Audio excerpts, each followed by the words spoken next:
Verso 22. Ahí dice esto: y en cuanto al cuerno que fue quebrado, y sucedieron 4 en su lugar.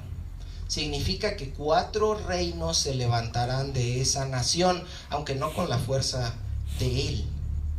Ahora fíjense bien que dice el verso 9, hermanos. Y de uno de ellos, es decir, cuando Alejandro Magno muere, el imperio griego es dividido en 4 partes por sus principales generales, los 4 cuernos. Y de uno de ellos, de uno de esos generales, de uno de esos territorios, ¿qué pasó? Salió un cuerno pequeño que creció mucho al sur y al oriente. ¿Y hacia dónde? Hacia la tierra gloriosa, hermanos. Este fue Antíoco IV, que se le llamaba también Antíoco Epífanes. Y a este personaje, hermanos, muchos estudiosos, teólogos y comentaristas le han llamado el anticristo del Antiguo Testamento, porque es una figura, es una sombra del que viene. Ahora, este personaje, hermanos, persiguió al pueblo de Dios, los oprimió, les hizo cuanta cosa que ahorita vamos a ver. Pero antes de ver eso, yo les quiero preguntar, ¿por qué Dios permitió que se levantara este personaje, hermanos? Porque él, perdón César, ahorita me dices, él ya les estaba avisando, pero dice, mire, se va a levantar y Dios sabía lo que le iba a hacer al pueblo y toda la destrucción que hizo y la matazón y todo. ¿Por qué lo permitió? Ahora sí, dime, César. Porque el pueblo se había apartado. César anda con todo, ¿no, hermanos? Aguas. Póngale 10. Fíjese lo que dice el versículo 23, donde está dándole la interpretación de la profecía. Y al fin del reinado de estos, cuando los transgresores lleguen al colmo, se levantará un rey altivo de rostro y entendido en enigmas. ¿Por qué es importante saber esto, hermanos? Porque esto se va a repetir otra vez. Esto tal cual pasó fue una sombra exacta de lo que va a ser. Y no exacta, mínima, porque dijo Jesús que va a venir una tribulación como no la ha habido ni la habrá. Ahora, la frase cuando los transgresores lleguen al colmo, ¿qué significa, hermanos? Otras versiones dice cuando el pecado llegue al colmo de su maldad, cuando los rebeldes lleguen al colmo de su maldad. Está hablando, hermanos, del estado de apostasía en el que se encontraba el que se decía ser el pueblo de Dios.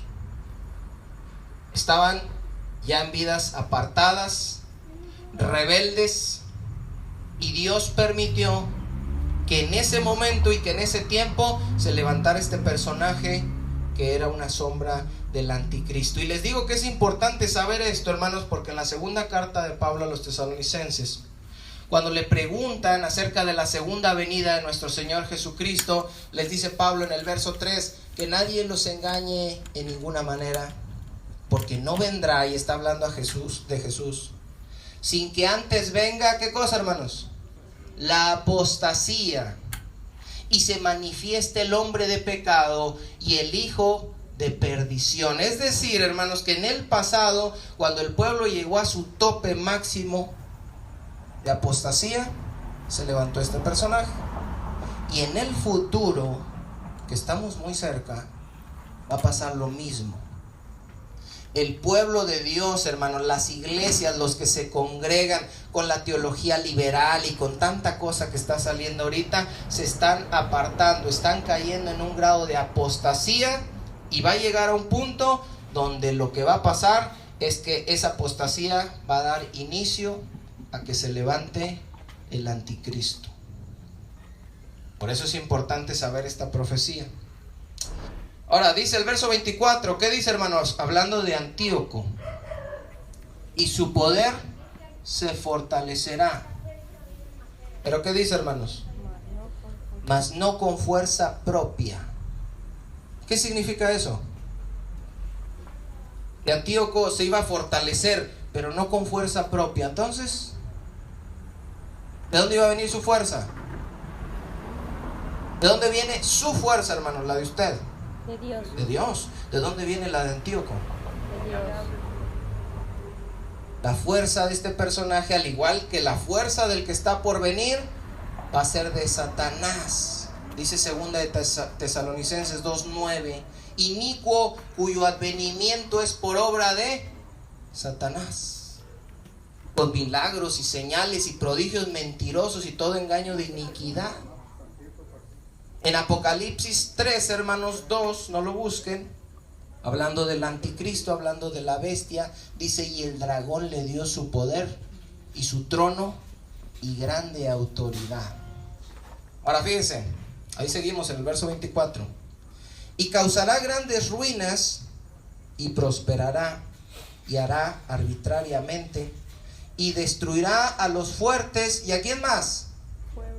Y al pueblo de los santos. Ahora, ustedes pueden decir: pero eran los que estaban en apostasía, ¿no? No. El pueblo, hermanos, entró en una apostasía casi en su totalidad. Dios siempre por gracia tiene un remanente. Y cuando Antíoco empezó a perseguir y empezó a matar, no estaba persiguiendo y matando a los que estaban en apostasía.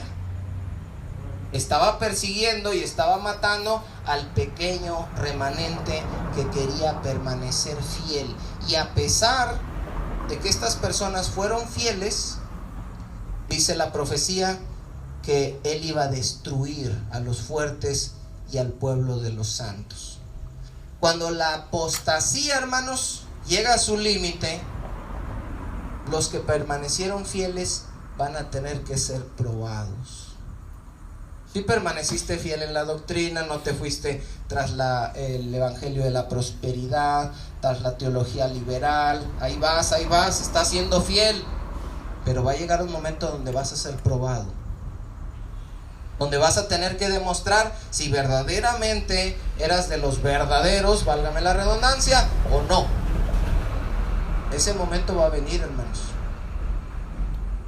Dice Apocalipsis 13:7, y se le permitió hacer guerra contra los santos y vencerlos.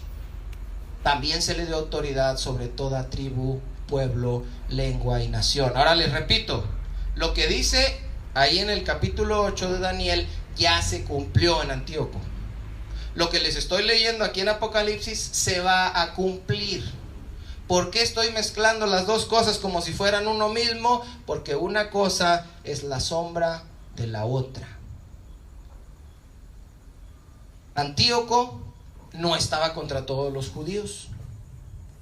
Él se propuso solamente matar a todo judío que renunciara a su compromiso con Dios, y a los que abrazaran la cultura griega, a esos no los iba a atacar. Si tú quieres ser librado ahorita en estos tiempos, abraza la teología liberal, abraza el evangelio de la prosperidad, nadie te va a atacar. Únicamente Antíoco dijo: a ver, yo quiero que ustedes judíos se hagan como los griegos. Al que se haga como los griegos, no le voy a hacer nada. El anticristo, hermano, nos va a decir, no directamente, pero esta es la oferta: miren, cristianitos, yo quiero que se hagan como el mundo. Al que se haga como el mundo y se comporte como el mundo, yo no me voy a meter con él. Pero al que se quiera quedar, y al que santidad, y al que ese se va a aguantar, porque tiene permiso de Dios para probarnos. Aquí les dejo en el primer comentario el enlace del estudio completo. Dios les bendiga.